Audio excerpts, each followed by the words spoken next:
City in the department. Rochester City officials have been working to get a police department that looks more like the community. Are their efforts paying off? 25 new recruits were just sworn in and new this morning. Casey Jones takes a closer look at this new class of officers. Good morning, Casey. Good morning, Pat and Nikki. There were 4 women and 8 people of color. The chief says he's proud of their efforts, but there's still more work to do.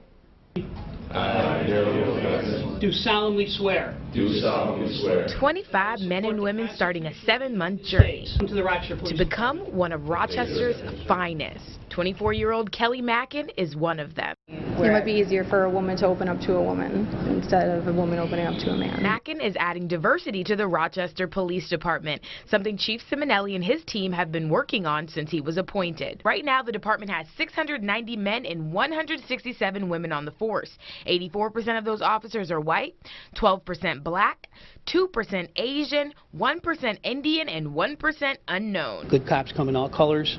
We want the best possible people. We want people that reflect this community, and that's where we focus our recruitment efforts. A 1975 settlement of a racial discrimination suit against RPD requires 25% of all police hires to be in the minority. Chief says they're just above that, but it doesn't come easy. The last 2 or 3 years has been a challenge, and I think if you look nationally, police recruitment numbers are down.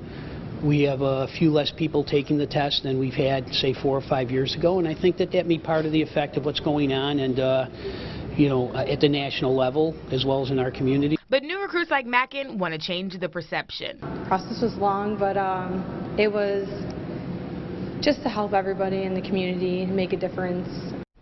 So are other departments struggling to stay diverse?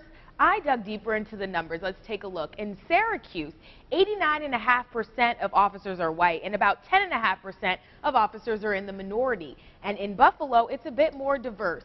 About 61% of officers are white and 39% of the officers are in the minority. Now, Buffalo just had a recent push for diversity in their department, too. Now, if you want to join the Rochester Police Department, listen up. The exam rolls around once a year, and the deadline to register for that exam is Friday. Nikki? Thank you, Casey.